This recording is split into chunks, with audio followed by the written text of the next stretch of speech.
প্রিয় দর্শক, আপনাদের সবাইকে স্বাগতম ওয়েসিস এই সময় অনুষ্ঠানে। আপনাদের সঙ্গে আছি আমি এস এম আকাশ। আজ আমরা আওয়ামী লীগের কাউন্সিল নিয়ে আলাপ করব। আপনারা জানেন যে আওয়ামী লীগের কাউন্সিল শেষ হয়ে গেল দুদিনের। সেখানে আমরা নতুন কমিটি পেয়েছি, নতুন সভাপতি শেখ হাসিনা পুনর্নির্বাচিত হয়েছেন, নতুন একজন সাধারণ সম্পাদক পেয়েছি ওবায়দুল কাদের, যার নাম দুই দিন ধরেই শোনা যাচ্ছিল। এছাড়া নতুন কমিটি হয়েছে, কিছু রদবদল আছে সে বিষয় এবং কাউন্সিল ঘিরে যে উৎসব এবং কাউন্সিল পরবর্তী যে বিষয়গুলো সেগুলো নিয়ে আমরা আলোচনা করব। আর আলোচনা করার জন্য আমাদের স্টুডিওতে দুজন অতিথিকে আমন্ত্রণ জানিয়েছি, তাদের সাথে আপনাদের পরিচয় করে দিচ্ছি। আমাদের সাথে আছেন অধ্যাপক ডক্টর সৈয়দ আনোয়ার হোসেন, ইতিহাস বিভাগ, ঢাকা বিশ্ববিদ্যালয়, এবং আমাদের সাথে আছেন লেখক, সাংবাদিক এবং কবি সৌরভ হাসান। আপনাদের দুজনকেই স্বাগত জানাচ্ছি। আপনাকে দিয়ে শুরু করি। আপনি দীর্ঘদিন ধরে আওয়ামী লীগকে দেখছেন। আওয়ামী লীগের যে কাউন্সিল হয়ে গেল উৎসব মুখর পরিবেশে, সেখানে শেখ হাসিনা পুনর্নির্বাচিত হয়েছেন, নতুন একজন সাধারণ সম্পাদক পেয়েছে ওবায়দুল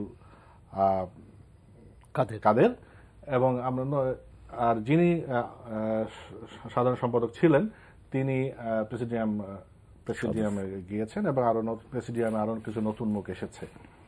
তো এই যে নতুন কমিটি আমরা দেখলাম, এই কমিটি কি চমক আপনার কাছে, কোনো চমক আছে কিনা বা নতুন কোনো উপাদান আছে কিনা, আপনার কি মনে হয়? আওয়ামী লীগ তো আমার চেয়ে 2 বছরের ছোট, অর্থাৎ আওয়ামী লীগের জন্মের 2 বছর আগে আমার জন্ম, 2 বছরের একটু কম হবে। তো আওয়ামী লীগকে অনেকদিন থেকে দেখছি। আওয়ামী লীগের কর্মকাণ্ড যা, তা তো বাংলাদেশের সঙ্গে উন্নীত হয়ে আছে, কারণ বাংলাদেশ মানে আওয়ামী লীগ বলা হয়। এটি আওয়ামী লীগের নেতৃত্বে মুক্তিযুদ্ধ হয়েছে, বাংলাদেশ স্বাধীন হয়েছে, আর নেতৃত্বে ছিলেন বঙ্গবন্ধু শেখ মুজিবুর রহমান। তো সেই আওয়ামী লীগের 20তম সম্মেলন নিয়ে আমাদের নানাবিধ প্রত্যাশা ছিল, চমক আসবে এমন কথাও শুনেছিলাম। তো আপনার প্রশ্নের পরিপ্রেক্ষিতে এখন আমার উত্তরটি যদি আমি তৈরি করি, তাহলে মোটা দাগে শুরুতেই বলবো যে আমি কিন্তু খুব একটা চমক দেখছি না আর কি। কারণ সব মুখ তো পুরনো, অর্থাৎ সাধারণ সম্পাদক বলুন আর সভাপতি তো তিনি হবেন, এটা অবধারিত ছিল, কারণ শেখ হাসিনার বিকল্প কিছু ভাবা সম্ভব নয়। বঙ্গবন্ধু 17 বছর আওয়ামী লীগের নেতৃত্ব দিয়েছিলেন, তারপরে তার জীবনটি সংক্ষিপ্ত হয়ে গেল মর্মন্তুদ হত্যাকাণ্ডের মধ্য দিয়ে। সেই জন্যে তিনি আর সময় পাননি, তার নেতৃত্ব আমাদের প্রয়োজন ছিল। আর সেই ক্ষেত্রে বঙ্গবন্ধু কন্যা শেখ হাসিনা 35 বছর নেতৃত্ব দিচ্ছেন এবং তিনি আরও দেবেন, সে আশা থাকছে, এবং তাকে অভিনন্দন আমরা অবশ্যই জানাবো, কারণ তার নেতৃত্বে দেশ অনেক এগিয়েছে। আরেকটি কথা হলো যে সাধারণ সম্পাদক নিয়ে বিতর্কটা খুব জোরালো ছিল, যে সৈয়দ আশরাফ কি পুনর্নির্বাচিত হবেন না ওবায়দুল কাদের হবেন। তো শেষ পর্যন্ত বিতর্কের ইতি হলো, দেখা গেল যে ওবায়দুল কাদের হয়ে গেছেন। এবং তিনি একসময় বলেছিলেন 2-3 দিন আগে, আকাশে চাঁদ উঠলে সবাই দেখবে। এখন তাকে সবাই দেখছে, চাঁদ উঠে গেছে, সবাই দেখছে।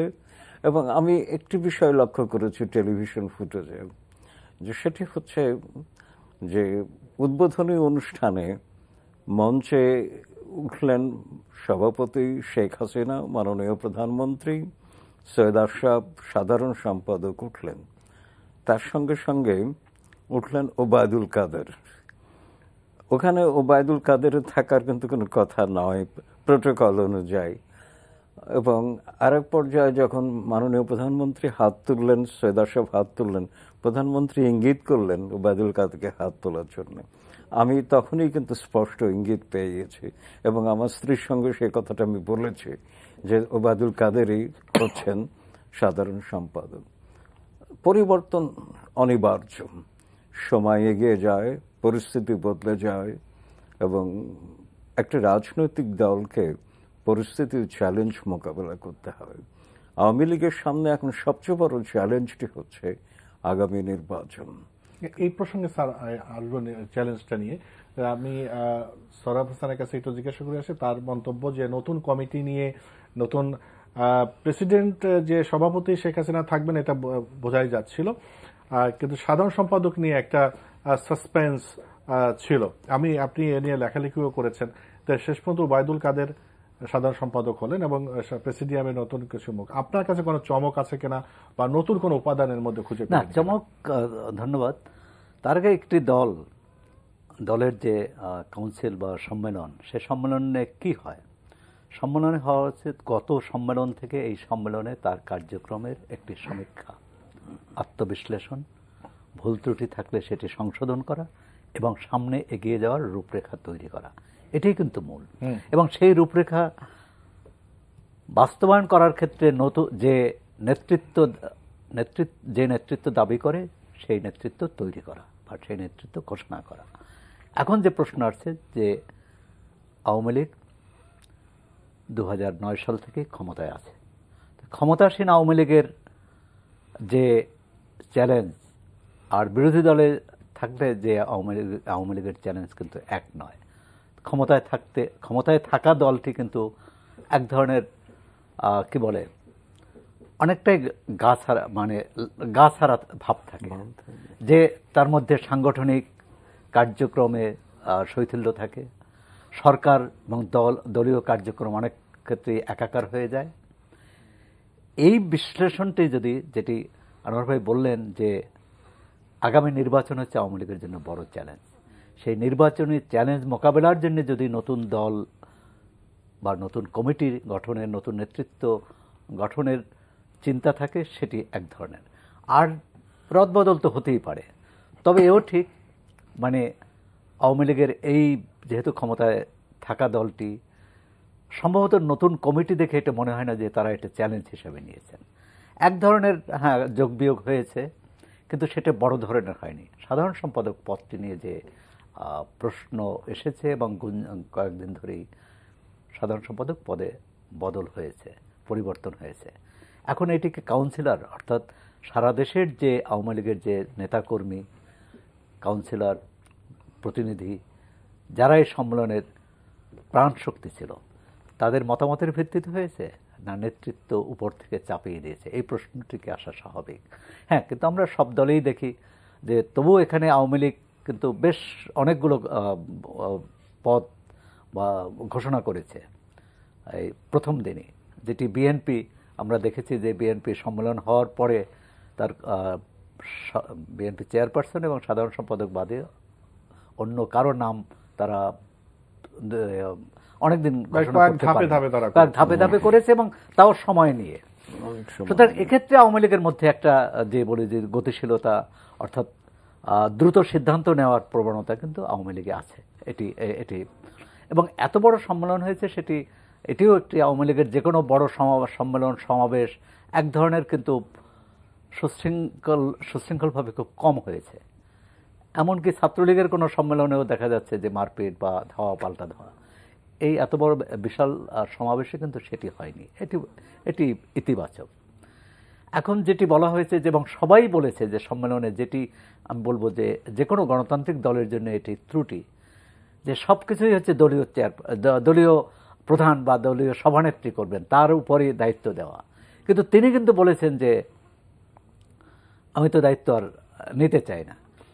এখন যে বিষয়টা আসছে চমক, যেটা অনেকে ভাবছিলেন যে আওয়ামী লীগের সভানেত্রীর যে ছেলে সজীব ওয়াজেদ জয়, সে কোনো কমিটিতে আসে কিনা। এখনও কমিটির বাকি যেমন 7টি নাম ঘোষণা করা হয়নি, আমরা জানি না যে সে কমিটিতে কে থাকবে, সেটাও কাউন্সিলররা দলীয় সভানেত্রীর কাছে ন্যস্ত করেছে। এবং তিনি বলেছেন, এখানে কিন্তু তিনি বলেছেন যে প্রেসিডিয়াম এবং সাধারণ সম্পাদকের সঙ্গে আলোচনা করে এই নামগুলো করবে। বলছে যে আগামী দিনের চ্যালেঞ্জ, প্রথমত চ্যালেঞ্জটি তারা অনুভব করছে কিনা, কারণ আওয়ামী লীগের যারা সম্মেলনে এসেছেন নেতাকর্মী, কাউন্সিলর, প্রতিনিধি, তাদের মধ্যে কিন্তু সেই ভাবটা নেই। তাদের মধ্যে একটা উৎসবের ভাব, তাদের মধ্যে একটা বিজয়ের ভাব। এখন বিজয়ী যখন হয়ে যায়, একজন যখন মনে করে যে আমার কোনো প্রতিপক্ষ নেই, তখন কিন্তু আর চ্যালেঞ্জ থাকে না। এটি একটি বড় প্রশ্ন। আমাদের অধ্যাপক আনোয়ার হোসেন যে কথাটি বলতে চেয়েছেন যে একটি নির্বাচন মানে আক্ষরিক অর্থে যে নির্বাচন, অর্থাৎ সবার অংশগ্রহণে যে নির্বাচনটি হবে, অর্থাৎ জনগণ তার মত, তার রায় দেওয়ার সুযোগ পাবে, এরকম একটি নির্বাচন হলে সেটি বাংলাদেশের যে কোনো ক্ষমতাসীন দলের জন্য আরো বড় চ্যালেঞ্জ। সেই চ্যালেঞ্জটি নিতে তারা প্রস্তুত আছে কিনা সেটি সময়ই বলে দেবে। সেটা একটা বড় প্রশ্ন। স্যার যে প্রসঙ্গ বলছিলেন, সোহরাব হাসান সেটা প্রসঙ্গটা তুলেছেন যে এই যে দুদিনের সম্মেলন, এটা উৎসবের একটা বর্ণিল উৎসবের একটা আমেজ ছিল, সেটা তার দিক। কিন্তু উৎসবে যেমন সোহরাব হাসান বলছিলেন যে অনেক উৎসব মুখর পরিবেশে এবং সবাই উৎসবের আমেজেই ছিলেন, কিন্তু আসলে নেতা কর্মী যারা এই আসছিলেন, কাউন্সিলর এবং গ্রামগঞ্জ থেকে যারা আসছিলেন, তারা কি আসলে এই যে কথাটা আপনি বললেন যে আগামী তো 2019 সালে নির্ধারিত নির্বাচন হওয়ার কথা, সেই নির্বাচনের জন্য কি কোনো বার্তা নিয়ে গেলেন বা বার্তা দেয়া হলো কিনা? আমরা তো শুরু থেকেই, সম্মেলনের আগে থেকেই শুনেছি যে আগামী নির্বাচনটাকে সামনে রেখেই আওয়ামী লীগ তাদের সভা সম্মেলন করছে।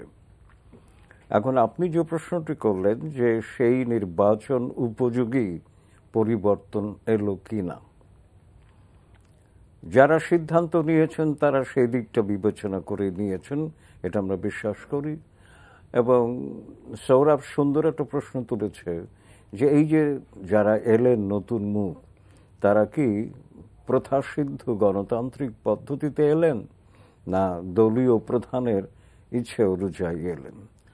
আমরা যতটুকু জানতে পেরেছি, সব তথ্য তো এখনো জানি না, যে ঐকমত্য ভিত্তিক যদি কোনো সিদ্ধান্ত হয় তাহলে সেটাও গণতান্ত্রিক পদ্ধতি হয়। গণতন্ত্রে ভোটাভুটির ব্যাপার আছে, ঐকমত্যেরও ব্যাপার আছে। তো কাজে যে কোনোভাবেই হোক পরিবর্তনটা এসেছে। পরিবর্তন কতটুকু সময় উপযোগী সেটি নিয়ে তো উইনস্টন চার্চিলের একটা কথা আছে। তিনি বলেছিলেন যে there is nothing wrong with change if it is in the right direction. পরিবর্তনের কোনো দোষ নেই যদি তার সঠিক লক্ষ্যে থাকে। এখন পরিবর্তন হয়েছে, স্বাগত জানাচ্ছি। যারা পরিবর্তিত বা সংযোজিত মুখ হয়ে এসেছেন তাদেরকে অভিনন্দন জানাচ্ছি, আগামীর শুভেচ্ছাও থাকছে। কিন্তু দেখবার জন্য যে তারা কতটুকু সময় উপযোগী বা আগামী চ্যালেঞ্জ মোকাবেলা করার উপযোগী সেটা দেখবার জন্যে, সেটা বুঝবার জন্যে আমাদের মন্তব্য করার সময় এখনো আসেনি, অপেক্ষমান থাকতে হবে। হ্যাঁ, অবশ্যই সময় সাপেক্ষ ব্যাপার। আগাম কোনো মন্তব্য করাটা অনুচিত আমি মনে করি, কারণ মানুষের স্বাদ এবং সাধ্য দুটোর মধ্যে আকাশ পাতাল পার্থক্য থাকে। সাধ্য কতটুকু হবে না সাধের তুলনায়, সেটা কিন্তু পরিস্থিতি বলে দেবে আর কি। তো এখন এই যে নির্বাচন নিয়ে আমরা দুজনেই কথা বললাম, একটা বড় চ্যালেঞ্জ, অন্যান্য ছোটখাটো চ্যালেঞ্জ তো আছেই। এই চ্যালেঞ্জটা দু রকমের। একটা হচ্ছে, যার কিছুটা ইঙ্গিত সোহরাব হাসান করেছে, যে আগামী নির্বাচনটিকে যথার্থ সর্বদলের অংশগ্রহণ ভিত্তিক একটা গ্রহণযোগ্য নির্বাচন করা যাবে কিনা, করতে পারবে কিনা। 5ই জানুয়ারি 2014 যে নির্বাচন, সেটি প্রশ্নবিদ্ধ হয়ে আছে। অবশ্য আমি মনে করি যে বিকল্পহীন পরিস্থিতিতে সেটা হয়েছিল। এখন বিএনপি বা অন্যান্য বিএনপি সহযোগী যারা তারা অংশগ্রহণ করেনি, তার জন্য আওয়ামী লীগ দায়ী কিনা সেটাও বিপজ্জ। তো এখন আমাদের আগামী নির্বাচন নিয়ে হলো আমাদের মূল কথাটা ওইখানেই থাকছে। এটা কিন্তু একটা বড় চ্যালেঞ্জ এই নতুন নেতৃত্বের জন্য আওয়ামী লীগের। আর একটি হচ্ছে আগামী নির্বাচনে নিজের দলকে বিজয়ী করা, এটাও একটা চ্যালেঞ্জ। তো এই দুটো চ্যালেঞ্জ মোকাবেলা করার উপযোগী কৌশল, পদক্ষেপ, ভাবনা চিন্তা আছে কিনা সেটা আমাদের দেখবার জন্য অপেক্ষমান থাকতে হবে। স্যার, আমার মনে হয় একটু বিরতি নিয়ে নিই, বিরতি নিয়ে সোহরাব হাসানের কাছে আসবো। আমরা যে সার্জের প্রসঙ্গগুলো তুলেছেন সোহরাব হাসান, সেটা হলো যে দুটো চ্যালেঞ্জ। একটা হচ্ছে নিজের দলকে বিজয়ী দেখা, যেমন শেখ হাসিনা তার বক্তব্য কিন্তু বলেছেন যে আরো একবার অন্তত তারা ধারাবাহিকতা রক্ষা করতে চান, ক্ষমতা আসতে চান, তার কারণ তাদের ভাষায় যে উন্নয়ন শুরু হয়েছে সেটাকে তারা এগিয়ে নিতে চান। আরেকটা হচ্ছে যে স্যার যেটা বলেছেন যে আগামী নির্বাচন যেন 5ই জানুয়ারির মতো নির্বাচন না হয়, ইনক্লুসিভ, সবার গ্রহণযোগ্য নির্বাচন। দুটো চ্যালেঞ্জ, একটা হচ্ছে শেখ হাসিনা যেমনটি বলেছেন যে তার দলকে আবার ক্ষমতা আনতে হবে, এবং আওয়ামী লীগ তার ভাষায় যে উন্নয়ন করেছে সেই উন্নয়নগুলো জনগণের কাছে ফিরে যেয়ে মুখ ফুটে বলতে হবে যে তারা কি কি উন্নয়ন করেছেন, যাতে জনগণ তাদেরকে আবার ভোট দেয়। এবং ভোট দেওয়ার প্রসঙ্গ যখন আসে, তার মানে একটা ভোট দেওয়ার পরিবেশ তৈরি করার বিষয় আছে। 5ই জানুয়ারির মতো পরিবেশ আগামীতে হবে এটা আমরা প্রত্যাশা করি না। যেমন আমরা দেখলাম যে নতুন কমিটির পরপর বিএনপির মহাসচিব ফখরুল ইসলাম আলমগীর অভিনন্দন জানিয়েছেন এবং তিনি প্রত্যাশা করেছেন যে ভোটের অধিকার এবং গণতন্ত্র ফিরিয়ে দিবেন। তার মানে এখনো একটা রাজনৈতিক দল মনে করছে যে ভোটের অধিকার বা গণতন্ত্র দেশে নাই, এমনটি মনে করেন।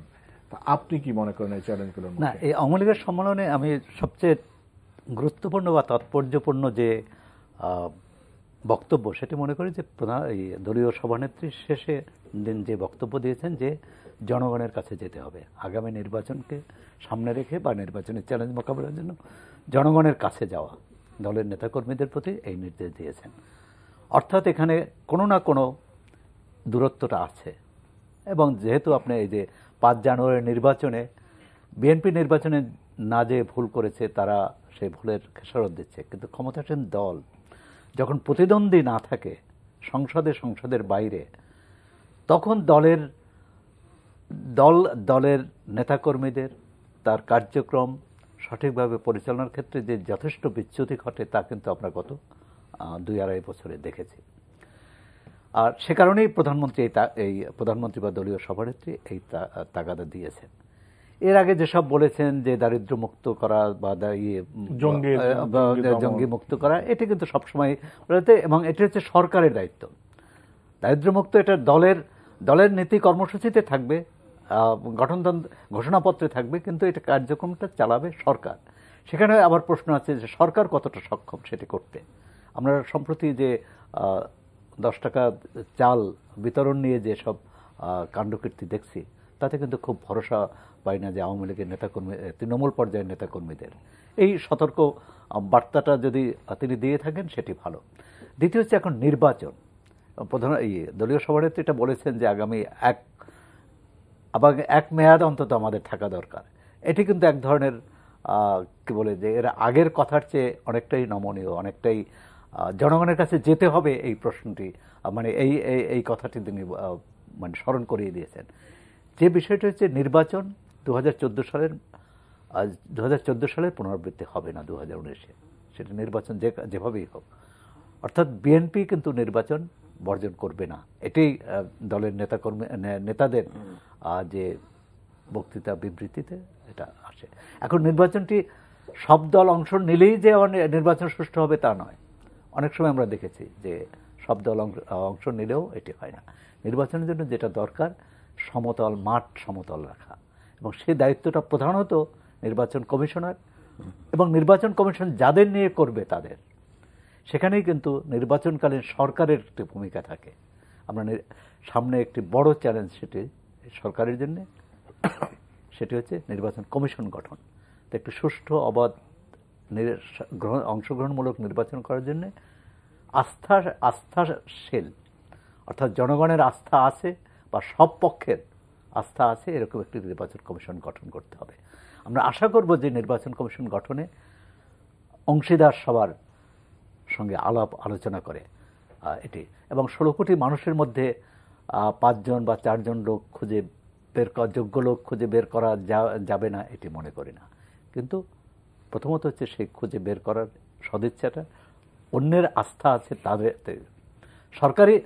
এখানে সরকারের ভূমিকাই প্রধান থাকবে, কিন্তু সরকারের যে প্রতিপক্ষ বিরোধী দল তাদেরও আস্থা আছে এরকম লোককেই দেওয়া উচিত। দ্বিতীয় চ্যালেঞ্জটি হচ্ছে সেই আস্থাশীল লোককে আস্থার সঙ্গে কাজ করতে দেওয়ার সুযোগ করে দিতে হবে। আমরা অতীতে এত 13 জন না 14 জন প্রধান নির্বাচন কমিশনার পেয়েছি। খুব কম ক্ষেত্রেই কিন্তু বিতর্ক হয়নি, এরকম 2-1 জন হতে পারে, কিন্তু আর সবাই বিতর্কিত হয়েছে, অর্থাৎ ক্ষমতাসীনরাই তাদেরকে বিতর্কিত করেছে। এখন যে বিষয়টি আসছে যে দলের সেখানে ভূমিকাতে, আমি মনে করি দল এবং সরকার যে এক নয় সেটি দলের নেতাকর্মীদের বুঝতে হবে। দলের নেতাকর্মীদের ভোট চাইতে হবে। যদি সরকারের সঙ্গে এক হয়ে যায়, প্রশাসনের সাথে এক হয়ে যায় আইন শৃঙ্খলা রক্ষাকারী, তখন আর ভোট চাইতে হয় না। এই যে বিভাজনটি, যেটি আমরা এর পূর্ববর্তী 2008 পর্যন্ত যে নির্বাচনগুলো হয়েছে সেখানে দেখছি, সেখানে দলকে কিন্তু অনেক ভোট পাওয়ার জন্য মানুষের কাছে যেতে হয়েছে, সংগ্রাম করতে হয়েছে, তার ভুল ত্রুটির কথা স্বীকার করতে হয়েছে, এমনকি অনেক সময় ক্ষমাও চেয়েছে জনগণের কাছে যে আমরা অতীতে যদি ভুল ত্রুটি করে থাকি। আওয়ামী লীগ বিএনপি উভয় দলই কিন্তু চেয়েছে। অর্থাৎ নির্বাচনের মূল শক্তি হচ্ছে জনগণ, মানুষ, ভোটার। তাদের উপর আস্থা যদি থাকে রাজনৈতিক দলের, তাহলে কিন্তু এই নির্বাচনের চ্যালেঞ্জ যেটা বললেন সেটি উত্তরণ করা সম্ভব। এই যে জনগণের উপর আস্থা, আমরা 5ই জানুয়ারির পরে অনেক হতাশা মানুষের মধ্যে দেখেছি যে আসলে 5 বছর পর পর যে জনগণের ভোটের অধিকার ফিরিয়ে দেয়া, আমরা প্রত্যাশা করি যে আগামী দিনে যে নির্বাচন হবে এবং যে কাউন্সিলের মাধ্যমে যে শেখ হাসিনার যে আহ্বান যে জনগণের কাছে যান, জনগণকে বলেন উন্নয়নের কথা, তার মানে তিনি প্রত্যাশা করেন যে তিনি তার উন্নয়নের কর্মকাণ্ড জনগণের কাছে তুলে ধরে ভোট, জনগণের প্রত্যক্ষ ভোট নিয়ে তিনি ক্ষমতায় আরেকবার আসতে চান, তার উন্নয়নকে কন্টিনিউ করার জন্য। সেক্ষেত্রে আমরা প্রত্যাশা করতে পারি যে একটা গ্রহণযোগ্য সবার অংশগ্রহণে নির্বাচন হবে। তো নির্বাচন কমিশন গঠন একটা বড় বিষয়। নতুন কমিটি রাজনীতিতে সমঝোতা তৈরি করা বা ঐক্য তৈরি করার ক্ষেত্রে কতটা ভূমিকা রাখতে পারবে, বিশেষ করে এই যে সোহরাব হাসান যেটা বললেন এবং অনেকেই বলেন যে প্রথম শর্ত তো নির্বাচন কমিশনটা গঠনটা হতে হবে সবার কাছে গ্রহণযোগ্য। আমরা কিছুক্ষণ আগে আলোচনা করছিলাম নির্বাচনের চ্যালেঞ্জ নিয়ে, তার সঙ্গে একই সমান্তরালে দ্বিতীয় চ্যালেঞ্জ হচ্ছে বর্তমান সরকার, বর্তমান আওয়ামী লীগের আগামী নির্বাচন কমিশন গঠন। কারণ আমরা জানি ইতিমধ্যেই অনেক কথা হয়েছে নির্বাচন কমিশনে। 2017 ফেব্রুয়ারিতে বর্তমান নির্বাচন কমিশনের মেয়াদ শেষ হয়ে যাবে। এখন একটা সমস্যা আছে, সেই সমস্যাটা উত্তরণ হবে কিনা, নতুন দলীয় নেতৃত্ব সেখানে কি ভূমিকা পালন করবে, তার উপরে কিন্তু ভবিষ্যৎ নির্বাচনের ভবিষ্যৎটা নির্ভর করছে। লক্ষ্য করুন, আমাদের সংবিধানে একটা বাধ্যবাধকতা আছে যে নির্বাচন কমিশন গঠনের একটা আইন তৈরি করা দরকার, যা কিন্তু আজও পর্যন্ত হয়নি। ডক্টর এটিএম শামসুল হুদা তত্ত্বাবধায়ক সরকারের সময় নির্বাচন কমিশনার ছিলেন। তিনি কিন্তু বেশ দীর্ঘ প্রস্তাবনা সরকারের কাছে পাঠিয়েছিলেন যে নির্বাচন কমিশন গঠন করতে গেলে সাংবিধানিক আইনি বাধ্যবাধকতা কি আছে, কিভাবে কাজ করা যেতে পারে। কিন্তু পাঠানো পর্যন্ত শেষ, তারপর আর কোনো কাজ হয়নি। তো এখন আমাদের দেখতে হবে যে বর্তমান আওয়ামী লীগের যে নেতৃত্ব সেই দিকে কতটুকু অবদান রাখতে পারেন এবং সরকার। এখানে একটু সূক্ষ্ম সমস্যা হয়ে গেছে, যার কিছুটা ইঙ্গিত সৌরভ করেছে। সেটা হচ্ছে সরকার এবং দল একাকার হওয়াটা কিন্তু অগণতান্ত্রিক। দল স্বতন্ত্র থাকবে, সরকার স্বতন্ত্র থাকবে। এবং আমিও আশা করেছিলাম যে এবার সম্মেলনে এ ব্যাপারে একটা সিদ্ধান্ত আসবে, কিন্তু আসেনি আর কি। একটু ইঙ্গিত কিন্তু ছিল, যেমন আপনি শেখ হাসিনা কিন্তু বলেছেন যে তার বিকল্প নেতৃত্ব তৈরি করা। সাধারণত এইরকম কোন রাজনৈতিক নেতার কাছ থেকে এরকম কথা আমরা কম শুনি যে তিনি ক্ষমতা থাকাকালীন, সামর্থ্য থাকাকালীন বলছেন যে তার বিকল্প নেতৃত্ব তৈরি করতে। যদি সেটা সম্ভব হতো, যে আমাদের দেশে পার্শ্ববর্তী দেশে এবং অন্যান্য গণতান্ত্রিক দেশে আমরা দেখি যখনই ক্ষমতাসীন দল যিনি প্রধানমন্ত্রী হয়ে যান তিনি কিন্তু আর দলের প্রধান থাকেন না, কিন্তু আমাদের দেশে কিন্তু এটা সবসময় একটা বড় প্রবলেম হিসেবে দেখা যায়। সবসময় না, ব্যতিক্রম আছে। 1974 বঙ্গবন্ধু প্রধানমন্ত্রী থেকে দলের সভাপতি হলেন AHM কামরুজ্জামান এবং সাধারণ সম্পাদক হলেন জিল্লুর রহমান। বঙ্গবন্ধুর দৃষ্টান্ত, সে কাজ করেছিলেন বঙ্গবন্ধু, কিন্তু সেই কাজটা এখন হচ্ছে না। আমরা এখন নতুন কমিটি পেলাম, সেখানে কিন্তু দল এবং সরকার একাকার থেকে যাচ্ছে। তো আমার খুব বিনীত ধারণা যে সরকার এবং দল যদি স্বতন্ত্র থাকে তাহলে সরকার এবং দল দুটোই ভালো চলে। আমি বলছি না যে সরকার ভালো চলছে না, এক্ষেত্রে শুধু ব্যক্তির স্বাতন্ত্র না, না ব্যক্তি স্বতন্ত্র থাকলেও সেটাই না, না, একই ব্যক্তি দ্বৈত ভূমিকা পালন করতে পারে। অর্থাৎ সরকারের ভূমিকা যখন, সরকারের মন্ত্রী হিসেবে যখন ভূমিকা পালন করবে তখন তিনি যে দলের সেটি চিন্তা করবেন না, যখন দলের ভূমিকা পালন করবে তখন মন্ত্রী এটা চিন্তা করবেন না। এটি যদি হয় সেটা আদর্শ। আবার অনেক সময় সেটা খুবই প্র্যাকটিক্যালি একটু কঠিন। হ্যাঁ কঠিন, তারপরেও কিন্তু আমাদের এখানে গণতান্ত্রিক রীতি। যেমন সোনিয়া গান্ধী কংগ্রেসের সভাপতি, তার তো প্রধানমন্ত্রী হওয়ার জন্য তাকে প্রস্তাব দেওয়া হয়েছে, প্রস্তাব ছিল এবং দলীয় কর্মীদের কাছ থেকে প্রেশারও ছিল, অনেক চাপ ছিল, তবু তিনি ডক্টর মনমোহন সিংকে প্রধানমন্ত্রী করলেন। তো এটি কিন্তু গণতান্ত্রিক রীতি এবং গণতান্ত্রিক দৃষ্টান্ত। তো বাংলাদেশে কেন সেটা হবে না? আওয়ামী লীগ গণতন্ত্রের জন্য সংগ্রাম করে বাংলাদেশকে স্বাধীন করেছে। তো সেই আওয়ামী লীগের কাছে এই গণতান্ত্রিক রীতিটি আমরা প্রত্যাশা করতে পারি। যেহেতু যেমনটি বললেন যে বঙ্গবন্ধু সে উদাহরণ তো তৈরি করেছেন, বঙ্গবন্ধু থাকলেও এটা হতো না। এখন কেন হচ্ছে না? মাননীয় প্রধানমন্ত্রী যে উক্তিটি আপনি উদ্ধৃত করলেন তার জন্য তাকে সাধুবাদ দিতে বাধ্য।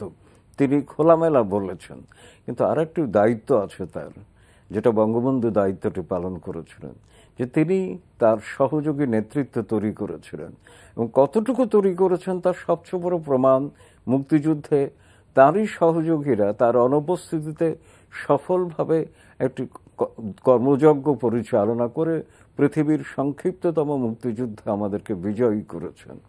তো সেটা কিন্তু বঙ্গবন্ধু ওই নেতৃত্ব তৈরি করেছেন।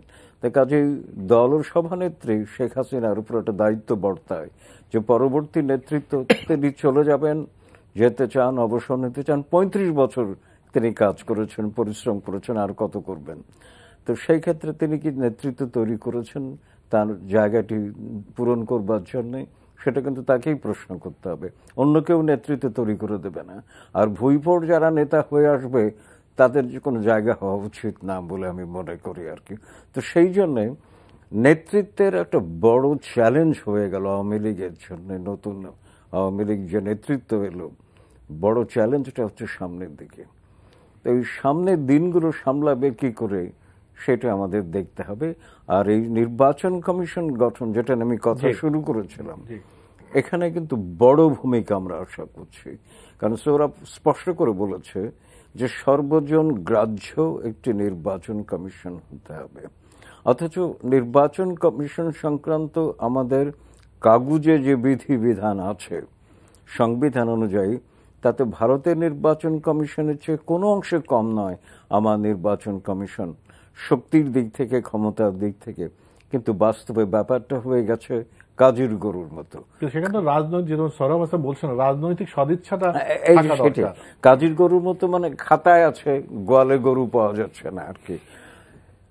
দল এবং সরকার উভয়ের মধ্যে এই সদিচ্ছা থাকতে হবে যে নির্বাচন কমিশন স্বাধীন, নিরপেক্ষ এবং শক্তিশালী ভূমিকা পালন করবে। ভারতের নির্বাচন কমিশনকে তো রাজনীতিবিদদের কাছে ত্রাস। তো সেই নির্বাচন কমিশন আমরা চাই। আমরা ডক্টর এটিএম শামসুদ্দার নির্বাচন কমিশন দেখেছি, ওই সরকার নিয়ে আমাদের অনেক সমালোচনা আছে। সরকার নির্বাচন কমিশনকে কাজ করতে দিয়েছে, কিন্তু নির্বাচন কমিশনটা তো ভালো কাজ করেছে এবং ওখানে যারা ছিলেন তারা ঐকান্তিকতার সঙ্গে, যোগ্যতা, দক্ষতা এবং শক্তিমত্তার সঙ্গে কাজ করেছেন। কিন্তু তারপরে তো আমরা দেখছি রাবার স্ট্যাম্প। তো রাবার স্ট্যাম্প নির্বাচন কমিশন দিয়ে কিন্তু গণতন্ত্র হয় না এবং আগামী চ্যালেঞ্জ মোকাবেলা। অনেক সময় এরকম হয়, এরকম আপনি একমত হবেন কিনা, অনেক সময় যে সংক্ষেপে উত্তর সৌরভ ভাইয়ের কাছে উত্তর নিব, সেটা হচ্ছে যে ধরুন নির্বাচন কমিশন আইনগতভাবে স্বাধীন, যে লোকটাকে বসানো হয় তিনি যদি মানসিকভাবে স্বাধীন না হন, তার রিজু যদি শক্ত না হয়। আপনি চমৎকার একটি কথা বলেছেন। আমি যখন বাংলা একাডেমিতে দায়িত্ব পালন করছিলাম তখন আমার যারা শুভানুদ্দায়ী তারা সবাই পরামর্শ দিলেন যে বাংলা একাডেমির যে অধ্যাদেশ আছে, তখন আইন হয়নি, সে অনুযায়ী কিন্তু মহাপরিচালকের ক্ষমতা প্রধানমন্ত্রীর চাইতে বেশি।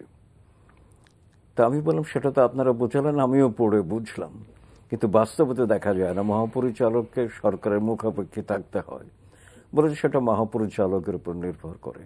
কথাটা আমার খুব কানে বেজেছিল।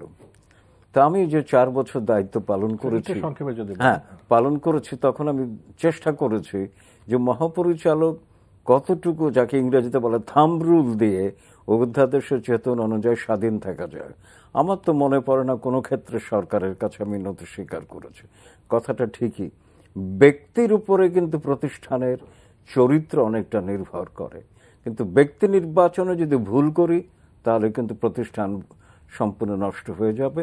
সেই জন্য রবীন্দ্রনাথের একটা কথা ছিল, I do not have faith in any new institution, but in the people who think properly, feel nobly and act rightly. অর্থাৎ প্রতিষ্ঠানের চাইতে প্রতিষ্ঠান পরিচালনাকারী ব্যক্তির উপরে রবীন্দ্রনাথের আস্থা ছিল বেশি। তো এই যে বললাম ডক্টর এটিএম শামসুল হক আর কাজী রকিবউদ্দিন, দুইজন ব্যক্তির কারণে একই নির্বাচন কমিশন দুই রকম হয়ে গেল। অনেক ধন্যবাদ। 1 মিনিট আপনি বলবেন এই প্রসঙ্গে। না, নির্বাচন যে আমি প্রথমটা যেটা বলতেছিলাম, যেটা দিয়ে শুরু করেছিলেন আপনি, সেটা হচ্ছে যে নেতৃত্বের চমক। নেতৃত্বের চমক দিতে হলে কিন্তু নেতৃত্ব তৈরি করতে হয়। আওয়ামী লীগ সভানেত্রী বা অনেকেই বলেছেন আওয়ামী লীগের নতুন গতিশীলতা আনবে, নতুন নেতৃত্ব আনবে, তরুণ প্রজন্ম উঠে আসুক। কিন্তু তরুণ প্রজন্মের মধ্যে যে নেতৃত্ব তৈরি করা, তার প্রক্রিয়াটাই নেই। ছাত্র সংসদ নির্বাচনগুলো হচ্ছে না গত 2.5 দশক ধরে। গণতান্ত্রিক আমলে, সামরিক শাসন আমলে এটি হতো। তো এটি একটি বড় অপূর্ণতা। আমি আশা করি যে আওয়ামী লীগের নতুন নেতৃত্ব এই বিষয়টির দিকে মনোযোগ দেবেন। আর শেষ যেটা বললেন যে নির্বাচন কমিশন, ব্যক্তির কথা বলেছেন, অধ্যাপক আনোয়ার হোসেন বলেছেন, তারপরও আমরা এখানে দেখেছি বিশেষ করে নির্বাচন কমিশনের ক্ষেত্রে, কমিশনারদের ক্ষেত্রে একই ব্যক্তিকে দিয়ে আমরা কিন্তু বিভিন্নভাবে বিভিন্ন ভূমিকা পালন করিয়েছি। সেটি হচ্ছে যে এই নির্বাচন কমিশনের অধীনেই কিন্তু 5টি সিটি কর্পোরেশন নির্বাচন হয়েছিল, যেটা গ্রহণযোগ্য হয়েছিল। অর্থাৎ নির্বাচন কমিশন ব্যক্তিত্ব একটি বড় বিষয়, কিন্তু ব্যক্তিত্ব রক্ষার যে রক্ষা কবচগুলো, আইনি রক্ষা কবচ, অর্থাৎ চারদিকের আবহাওয়া যে সেটি যদি চরম প্রতিকূল হয় তাহলে কিন্তু খুব কঠিন। বাংলা আনোয়ার ভাই যে বলেছেন বাংলা একাডেমি একটি ছোট্ট প্রতিষ্ঠান বলে এটি সম্ভব, কিন্তু জাতীয় প্রতিষ্ঠানের ক্ষেত্রে, জাতীয় চ্যালেঞ্জের ক্ষেত্রে বাংলা একাডেমি কি কাজ করলো সেটা কিন্তু পুরো জাতি, এদিকে সরকার পরিবর্তন হবে না, কিন্তু নির্বাচন কমিশনের ভূমিকার উপর সরকার পরিবর্তন হওয়ার আশঙ্কা থাকে। সে কারণেই কিন্তু অনেক সময় তাদের কাজ করতে দেওয়া হয় না। সুতরাং এটি খুবই কঠিন। অবশ্যই যেটি নির্বাচন কমিশন যদি কমিশনার বা প্রধান নির্বাচন কমিশনার যদি ব্যক্তিত্বশালী হন, তাহলে যে কাজটি করতে পারেন তিনি ইস্তফা দিয়ে দিতে পারেন, যে আমাকে দিয়ে অন্যায় করাতে পারবে না। এটি ঠিক যে নথি স্বীকার না করাতে পারে, এটি যদি সেটাও কিন্তু রাজনৈতিক দল বা সরকারের প্রতি একটি বড় বার্তা হয়ে যায়। পরবর্তী যারা সরকারে আসবে তারাও কিন্তু এটি নিয়ে চিন্তা করবে। সেটাই আমরা চাইবো যে আসলে রাজনৈতিক সদিচ্ছা হলো বড় কথা। আপনাদের দুজনকে অনেক অনেক ধন্যবাদ। প্রিয় দর্শক, আপনাদেরকে অনেক ধন্যবাদ। এই অনুষ্ঠান আপনারা আবারও দেখতে পারবেন অনলাইনে, আমাদের অনলাইন ভিজিট করতে পারেন ntvbd.com এই ঠিকানায়। আপনারা সবাই ভালো থাকবেন। আজ এ পর্যন্তই।